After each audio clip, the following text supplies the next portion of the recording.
दोस्त ज़ीशान उमर। आज का हमारा टॉपिक है early childhood education in Pakistan. One of the most important and nowadays interviews की प्रिपरेशन के लिए जो लोग तैयारी कर रहे हैं, इसमें से काफ़ी कुछ उसके हवाले से पूछा जाता है और चूँकि ये बहुत फोकस्ड एरिया है तो इसकी बहुत ज़्यादा अहमियत है। पाकिस्तान में चाइल्डहुड एजुकेशन कब शुरू हुई और इसकी जो है तमाम सिस्टम कैसा है पाकिस्तान में अर्ली चाइल्डहुड एजुकेशन का, इसका पर्पज़ क्या है, इसकी रिक्विज़िट क्या है, इसके जो डेवलपमेंट एरियाज़ कौन से हैं जो चाइल्ड के जो देखे जाते हैं, इसके अलावा फंडिंग कौन कर रहा है इसको, और टीचर्स की ट्रेनिंग, क्लासरूम कैसे होते हैं, MDG और SDG यानी मिलेनियम डेवलपमेंट गोल और सस्टेनेबल डेवलपमेंट गोल का इसमें क्या किरदार है।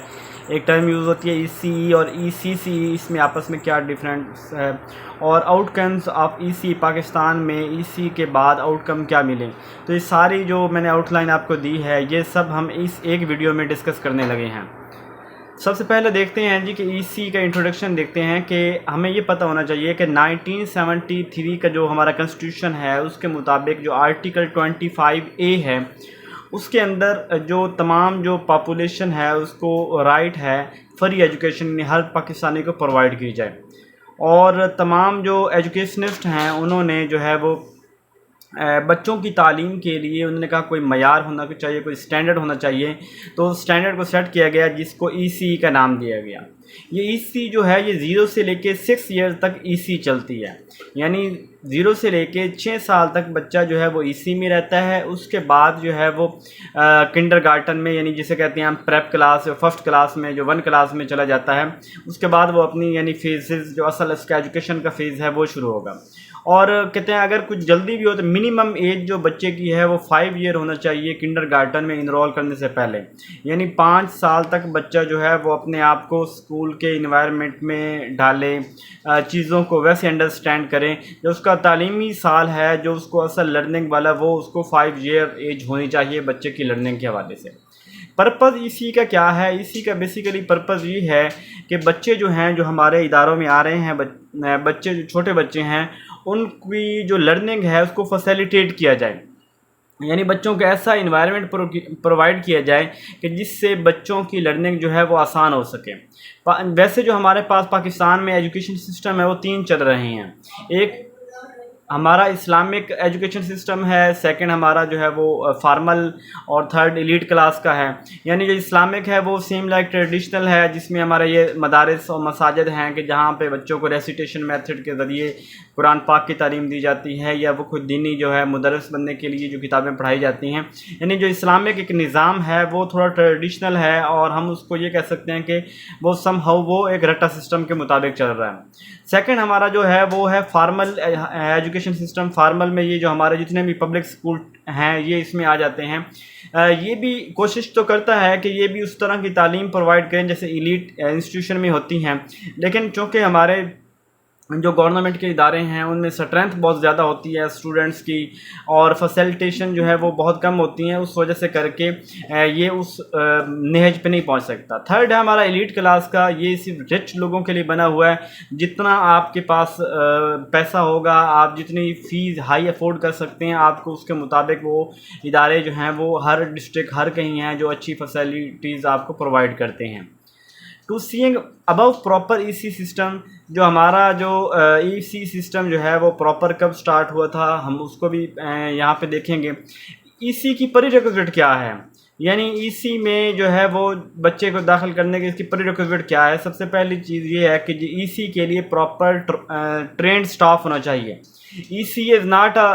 सेम लाइक ट्रेडिशनल एजुकेशन और कच्ची क्लास, इस तरह की नहीं है, बल्कि ECE एक निज़ाम है, एक मुनज़्ज़म बच्चे को कैसा इन्वायरमेंट प्रोवाइड करना है, कैसा लर्निंग माहौल देना है कि बच्चा जो है उसकी लर्निंग आसान हो सके। उसके लिए प्रॉपर ट्रेनिंग्स हैं, प्रॉपर टीचर्स की डेवलपमेंट है, उनकी हायरिंग, उनकी बाद में ट्रेनिंग, उनकी पता होना चाहिए टीचर्स को कि बच्चे की होलिस्टिक डेवलपमेंट जो है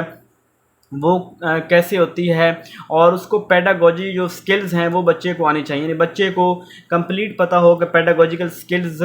क्या हैं, और इसके अलावा होलिस्टिक डेवलपमेंट में क्या क्या चीज़ें आती हैं, और टीचर ट्रेंड होना चाहिए। सेकंड, जो बच्चे हैं उनको कंडूसिव इन्वायरमेंट दी जाए, एक ऐसा वेल फर्निश्ड रूम हो, ऐसा एक इन्वायरमेंट हो जिसमें किसी तरह का कोई कन्फ्लिक्ट ना हो, किसी तरह की कोई ट्रबल ना हो, ऐसा माहौल बच्चों को प्रोवाइड किया जाए जिसमें बच्चों की जो लर्निंग है वो आसान हो सके।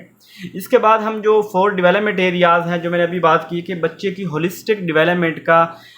ईसी टीचर को पता होना चाहिए, तो होलिस्टिक डेवलपमेंट में 4 डेवलपमेंट एरियाज़ आते हैं चाइल्ड के, और यही ईसी टीचर जो है वो देख रहा होता है, और इन्हीं के मुताबिक वो बच्चे के जो है वो उसको लर्निंग करवा रहा होता है। पहला हमारे पास है वो फिज़िकल डेवलपमेंट है, सेकंड कॉग्निटिव डेवलपमेंट है, थर्ड है सोशल इमोशनल डेवलपमेंट, और फोर्थ है लैंग्वेज डेवलपमेंट। फिजिकल डेवलपमेंट क्या होती है कि इसमें जो है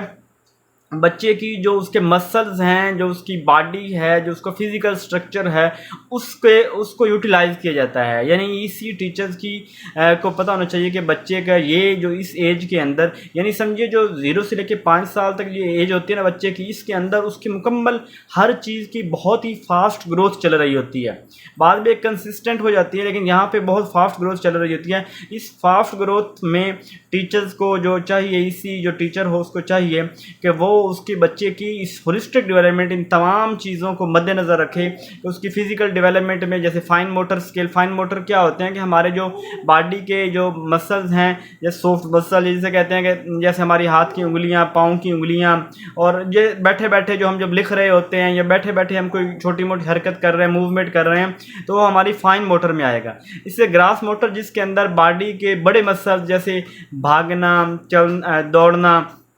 उसके अलावा कुछ फिज़िकली जो कोई वज़न उठाना है, गार्डनिंग करनी है, यानी जिसमें कि आपके पूरे बॉडी के तमाम पार्ट्स इन्वॉल्व होते हैं या बड़े मसल्स इन्वॉल्व होते हैं, उसे ग्रास मोटर कहते हैं। इसके अलावा बच्चे की चूँकि ग्रोथ, उसके माइंड की ग्रोथ हो रही होती है, उसकी जो बच्चे की स्किल्स, इसके अलावा सेंसेस जो उसकी हैं, उसको सेंसेस का इस्तेमाल किया जाए। तो ये सारी चीज़ें जो हैं फिज़िकल डेवलपमेंट में, ये इन चीज़ों को टीचर को फोकस करना चाहिए। सेकेंड है कॉग्निटिव डेवलपमेंट। कॉग्निटिव डेवलपमेंट जो है हमारे दिमाग के रिलेटेड, यानी जिसमें हमारी थिंकिंग आ जाती है, academic, memory, retention, decision, mind, ये चीज़ें आ जाती हैं कि टीचर्स को पता होना चाहिए कि इस एज में, जैसे हम कहते हैं कि 0 से लेकर 2 साल, तो हम बात कर रहे थे कॉग्निटिव डेवलपमेंट, जिसके अंदर जो है वो थिंकिंग आ जाती है, एकेडमिक जो है वो बच्चे की मेमोरी, रिटेंशन, डिसीजन, माइंड, यानी टीचर्स को पता होना चाहिए कि जैसे प्याजे की हमने थ्योरी पढ़ी थी कि 0 से लेके 2 साल तक की जो उम्र है उसमें बच्चे के कौन कौन से एरियाज़ जो हैं वो डेवलप हो रहे होते हैं। 2 से लेके 6 साल तक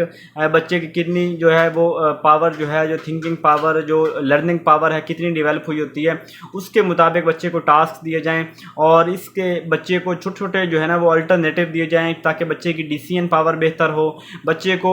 बताया जाए कि उसको सबक को याद कैसे करना है, और फिर उसकी रिटेंशन जो है कैसे रिवाइज कर सके, यानी ये सारी चीज़ें जो हैं वो उस एज में जो है टीचर को ये पता होना चाहिए। थर्ड है social emotional development. Social emotional development में हमारे पास आ जाते हैं कि जो बच्चे को किसी के साथ मिलना कैसे है, कम्युनिकेशन कैसे करनी है, किसी के साथ लोगों को डील कैसे करना है, गेस्ट को डील कैसे करना है, और उसके एथिकल वैल्यूज़ क्या होंगी, उसे अपनी ज़ात के ऊपर सेल्फ कंट्रोल कैसे करना है, कैसे उसको सब्र करना है, किस चीज़ की उसको डिमांड करनी है, किस चीज़ को मांगना कैसे है, अपनी जो ज़ात की सेल्फ मैनेजमेंट है वो कैसे करनी है। तो ये चीज़ें हैं। और फोर्थ हमारा है वो लैंग्वेज डेवलपमेंट है, क्योंकि इस जो एज में बच्चे की लैंग्वेज जो है वो बहुत फास्ट डेवलप हो रही होती है। जैसा बच्चा जो है 1 साल के अंदर वो सिर्फ 1 से 3 वर्ड्स तक जो सीखता है, लेकिन जो 2 साल में बच्चा जो है 273 जो है वर्ड्स जो है वो सीखता है। और फोर्थ जो है वो जब वो उसके बाद 5 ईयर तक जाता है तो वो 5000 से ज़्यादा जो है वो वर्ड्स सीख चुका होता है। तो यानी ये एज बच्चे की जो है वो वर्ड्स के सीखने की है, तो इसलिए जो चाहिए ये कि उसकी जो है ज़्यादा से ज़्यादा उस बच्चे की जो है उसके लैंग्वेज की प्रैक्टिस करवाई जाए, उसको रीडिंग, राइटिंग, लिसनिंग, स्पीकिंग की प्रैक्टिस करवाई जाए।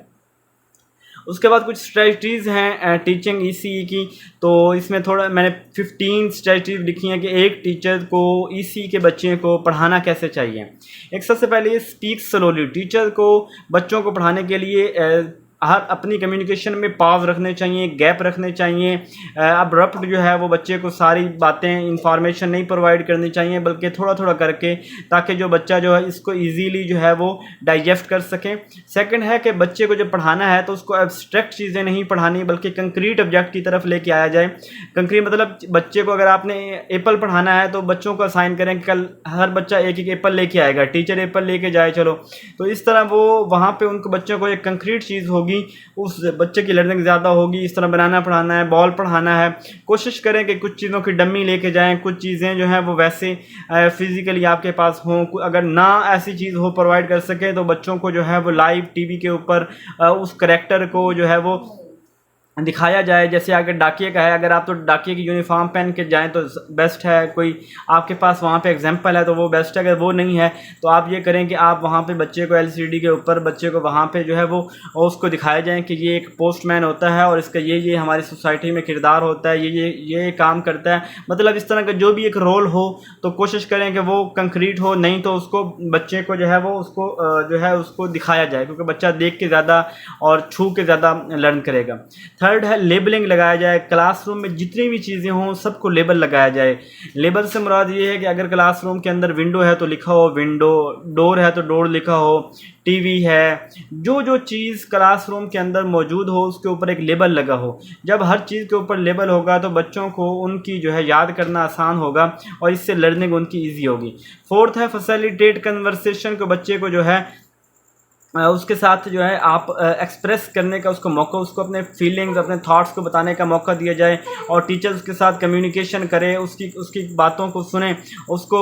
थॉट्स को एक्सप्लोर किया जाए। और फिफ्थ है गार्डनिंग। बच्चे को नेचर के साथ उनको इंट्रोड्यूस करवाया जाए, खुद भी गार्डनिंग की जाए, बच्चों को भी बच्चों के नाम पे पौधे लगवाए जाएँ, रोज़ाना उनको कहा कि वो पानी दें, उनकी देखभाल करें। नेचर के साथ तारुफ करवाने से भी बच्चे की लर्निंग बहुत ईजी होती है और उसका इंटरेस्ट डेवलप होता है। सिक्स्थ है उस बच्चे को जो है जब बच्चे खेलना चाह रहे हों तो तब उनको दबा के ना रखा जाए, बल्कि बच्चों को खेलने का मौका दिया जाए। इवन टीचर्स जो है हर रोज़ कुछ ना कुछ ऐसी एक्टिविटीज़ जो है वो घर से सोच के जाए कि बच्चों के लिए वो खेल हो, बच्चे समझें कि हम खेल रहे हैं, लेकिन टीचर्स के उसके अंदर कुछ हिडन ऑब्जेक्टिव्स होने चाहिए कि उन हिडन ऑब्जेक्टिव्स को मद्देनज़र के टीचर्स कुछ ना कुछ वो अपनी वहाँ से जो है वो आउटकम ऑब्जेक्टिव अपने अचीव कर रहा हो और बच्चे समझें कि हम खेल रहे हैं। तो ऐसी कुछ एक्टिविटीज़ हर रोज़ होनी चाहिए। इसके अलावा जो क्लास में जितनी चीज़ें मौजूद हैं उनको मद्देनज़र रखते हुए बच्चे को काउंटिंग करवाई जाए, यानी उनको एडिशन बच्चों को सिखाई जाए, सब्ट्रैक्शन, मल्टीप्लिकेशन, डिवीजन। क्लासरूम के अंदर मौजूद चीज़ों की कभी पेंसिल इकट्ठी कर ली, कभी चेज़ को कर लिया, कभी इस तरह आपस में उनके डिवाइड कर दिया, कभी उनको मल्टीप्लाई कर दिया, तो बच्चे की काउंटिंग जो है मैथ का इस तरह उसकी तैयारी करवाई जाए। इसके बाद है टीचर्स की, ईसी के टीचर की एक रूटीन होनी चाहिए, यानी प्रॉपर उसका एक शेड्यूल होना चाहिए, प्रॉपर प्लानिंग होनी चाहिए। अगर टीचर्स प्लानिंग करके जाएगा तो बच्चों को पता होगा कि आज इस टाइम हमने खेलना है, इस टाइम पढ़ना है, इस टाइम होमवर्क करना है, इस वक्त हमने चीज़ खानी है, इस वक्त हमने गपशप लगानी है, इस वक्त हमारा एथिक्स का लेक्चर होगा, सिविक एजुकेशन होगी। इट मीन जो छोटी छोटी चीज़ें हैं ये बच्चों को जो है वो जब पता होगा तो उनको वो रिलैक्स होकर बैठेंगे। लेकिन जब बच्चों को पता नहीं होगा कि टीचर प्लानिंग करके नहीं आएगा तो किसी वक्त कुछ निकलवा लेगा, किसी वक्त कोई एक्टिविटी करवा रहा होगा, तो इस वक्त इस तरह बच्चों के अंदर इनसिक्योरिटी होगी और ये चीज़ उनके अंदर जो है वो इंटरेस्ट को कम करेगी। 9 है टीचर्स को जो ईसी के बच्चे हैं उनके पेरेंट्स के साथ उनकी फुल इन्वॉल्वमेंट होनी चाहिए। और जैसे कि बच्चों को अगर गाइड कर रहा है टीचर को उनके पेरेंट्स को भी गाइड करें कि कैसे कैसे आपने घर को इसको इन्वायरमेंट देना है और किस तरह अगर बच्चे की तरफ से आपको कोई कंप्लेन मिलती है उसके घर का तो उनको पेरेंट्स को गाइड किया जाए। और जो जिस चीज़ के वाले से आप फील कर रहे हैं कि बच्चा आज अफसुर्दा है, बच्चा नहीं आया, बच्चा बीमार लग रहा है, तो इन चीज़ों की डायरेक्टली टीचर की पेरेंट्स के साथ कम्युनिकेशन होनी चाहिए। टीचर्स को चाहिए कि बच्चों को आर्ट का टाइम दिया जाए। आर्ट जो है ये एक इससे जो है एक तो बच्चा जो है अपने जो उसके अंदर जो थॉट्स होते हैं वो पेपर के ऊपर उसको कन्वर्ट कर रहा होता है और उसके जैसे कहते हैं कि वो अपनी फ्रस्ट्रेशन जो है वो तक वहाँ निकाल रहा होता है। बच्चा इजी फील करता है। कलर इतने ज़्यादा महंगे नहीं मिलते, कलर लेके जो है वो क्लास के अंदर चाहे ग्रुप की सूरत में हो तो उनसे कुछ ना कुछ डेली बेसिस पे आर्ट का काम करवाया जाए। इस तरह डे ऑफ द वर्ड्स होते हैं, या रोज़ाना कोई ना कोई नया वर्ड्स बच्चों को सिखाया जाए जो हम रोज़मर्रा ज़िंदगी में बोलते हैं, और उसको बच्चों को सिखाया जाए। उनको कहा जाए कि कल से आपने जब इस चीज़ का वर्ड आएगा तो आपने ऐसे इसके वर्ड को आपने उर्दू के बजाय इंग्लिश में पढ़ना है, या अगर उर्दू का ही है तो उसको जो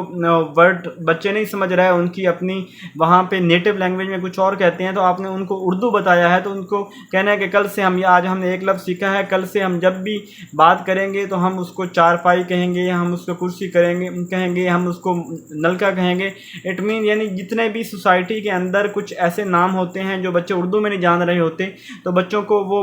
उनको वो लर्निंग करवाई जाए, और बच्चों को जो है वो इंसिस्ट किया जाए, बच्चों को कायल किया जाए कि वो कल से उसको उर्दू में बात करेंगे, उस वर्ड को उर्दू में बोलेंगे। इस तरह बॉडी लैंग्वेज के हवाले से है कि चाइल्ड को जो है वो चाइल्ड ज़बान से बोलने से ज़्यादा टीचर के एटीट्यूड से, टीचर के बिहेवियर एक्सप्रेशन से सीख रहा होता है। तो इस तरह टीचर को डाइस से हट के टीचर को क्लास के सेंटर में आके टीचर को फुल जो है ऐसे परफॉर्म करना चाहिए जैसे किसी स्टेज पे परफॉर्म कर रहा है, यानी उसके हर चीज़ जो टीचर पढ़ा रहा है उसकी बॉडी लैंग्वेज से वो ज़ाहिर होने चाहिए। इसके बाद हमारे पास है 13 है कि बच्चे को स्पेस भी देनी चाहिए, टीचर हर वक्त उनके ऊपर सवार न रहे, बच्चे को ग्रुप बना के थोड़ा टीचर साइड पे हो जाए, बच्चे को उनकी खुद जो क्रिएटिविटी है वो किसी भी डर खौफ ना हो, बच्चे खुद को एक्सप्लोर करें, खुद को अपने जो है उनको स्पेस मिले और वो जो है ईजी होके रहें। इसके अलावा जो है फ़न एक्टिविटीज़ होनी चाहिए, डेली बोरिंग क्लास नहीं होनी चाहिए, रोज़ाना कुछ जो है एडवेंचर होना चाहिए, बच्चों के लिए कुछ नया होना चाहिए। और 15 है कि जो बच्चों को मौका दिया जाए कि वो एक्सप्लोर करें,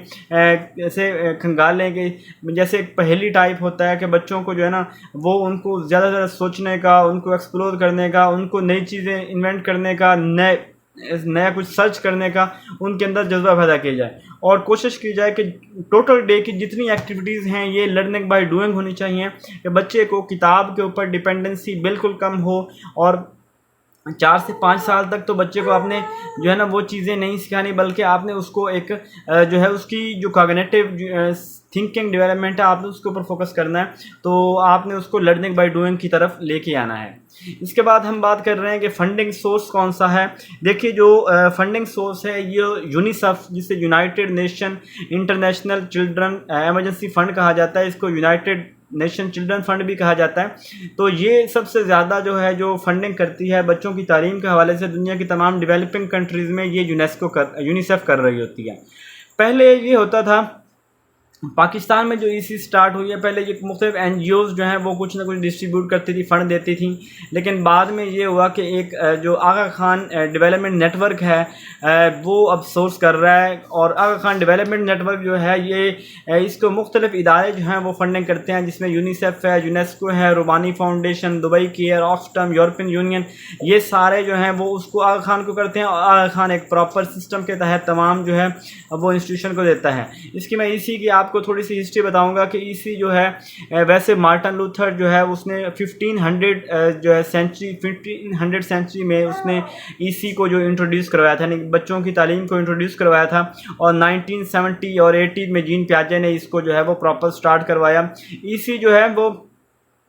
ऑफिशियली जो है वो 1970 के अंदर जो है वो पाकिस्तान के अंदर जब कच्ची क्लास की तालीम को शुरू किया गया, तो यानी ये 1970 के अंदर शुरू किया गया था, जिसमें कहा गया था कि 6 ईयर तक जो है वो प्राइमरी एजुकेशन होगी। फिर जो है 2000 सितंबर 2000 में मिलीनियम डेवलपमेंट गोल आए थे। मिलीनियम डेवलपमेंट गोल 8 थे, जिसमें सेकंड था यूनिवर्सल प्राइमरी एजुकेशन। उसको मद्देनज़र रखते हुए 2001 में पाकिस्तान ने अपनी जो है वो एजुकेशन सेक्टर रिफॉर्म पॉलिसी लेके आया, वो मिलीनियम डेवलपमेंट गोल को देख के थी, और उसके अंदर ये कहा गया कि हम भी ये प्राइमरी एजुकेशन को अचीव करेंगे। पाकिस्तान में जो ईसी है वो 5 टाइप्स की है, कि पहले जिसे हम नर्सरी कहते हैं, फिर हम किंडरगार्टन है, प्री स्कूल है, मोंटेसोरी है, प्राइमरी एजुकेशन 2 से 8 साल तक है। ईसी जो है वो 2000 तक हमने बात की कि 2001 के अंदर रिवाइव्ड पॉलिसी आई फान, और 2007 के अंदर ये हुआ कि करिकुलम को रिवाइज़ किया गया, लेकिन उसको फिर इम्प्लीमेंट ना किया जा सका बिकॉज़ के वहाँ पे उस वक़्त हमारे पास जो रूम्स अवेलेबल नहीं थे, ट्रेन टीचर नहीं थे, फंड्स नहीं थे, तो जो पॉलिसी जो करिकुलम रिवाइज़ भी गया उसको भी इम्प्लीमेंट ना किया जा सका। यानी 2015 तक हम जो मिलेनियम डेवलपमेंट गोल था, हम उसमें से कोई गोल पाकिस्तान अचीव नहीं कर सका था। 2017 के अंदर प्रॉपर जो है यूनिसेफ ब्रिटिश गवर्नमेंट यानी उनकी हेल्प से प्रॉपर पाकिस्तान में ईसी स्टार्ट की गई, स्पेशली पंजाब के अंदर। और ये मुख्तलिफ आपने देखा होगा कि सबसे पहले जो गवर्नमेंट के इंस्टीट्यूट के लोग हैं वो जानते होंगे कि सबसे पहले जो है वो गवर्नमेंट इंस्टीट्यूशन के कोई हेड्स को 12,000 रुपीज़ दिए गए थे ताकि वो अपने जो रूम्स हैं उनके पास उनको कारपेटेड कर लें और रूम को जो है वो पेंट कर लें, डेकोरेट कर लें। फिर उसके बाद मुख्तलिफ बॉक्सेस जो है वो दिए गए, और इसके अलावा जो है वहाँ पे स्कूल्स के अंदर जो है वो चेयर्स,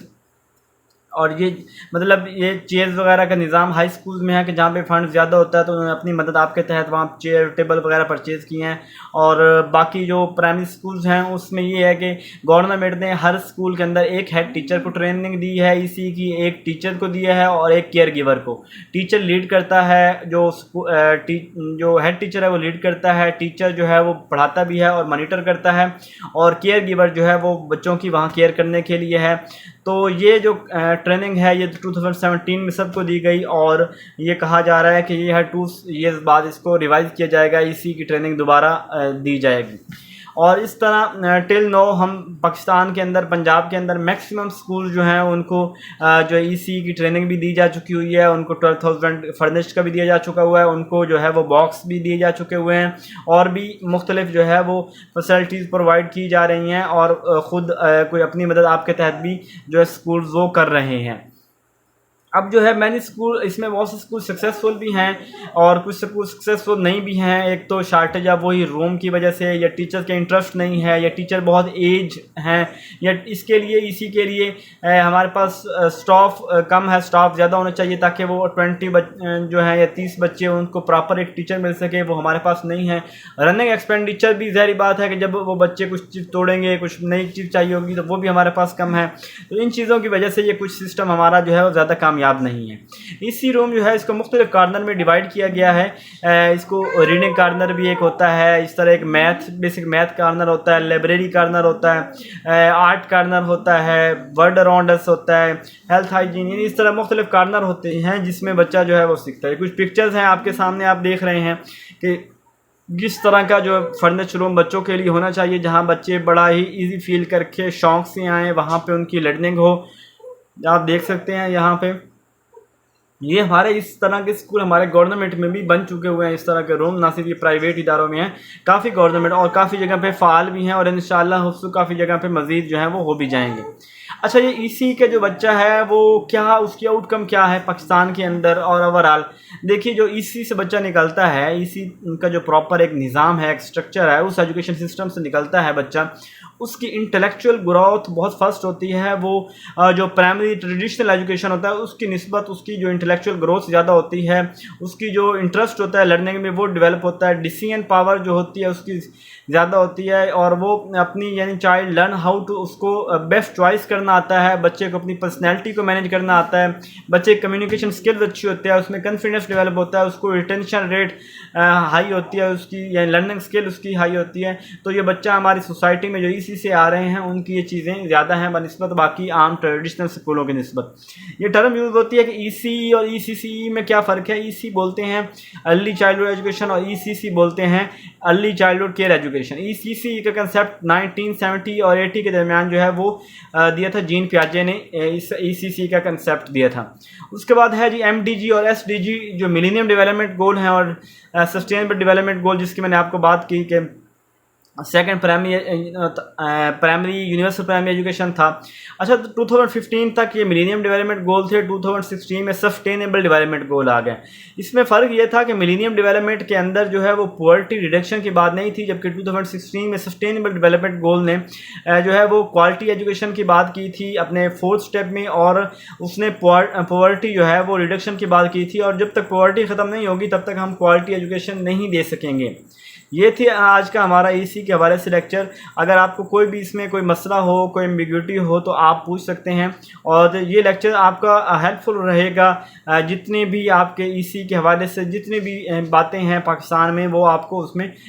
आपको उसको हेल्प करेगा। अपना ख्याल रखिएगा, चैनल को लाइक करें, सब्सक्राइब करें, कमेंट का दें, और अपना ख्याल रखिएगा। जज़ाकल्लाहु खैर।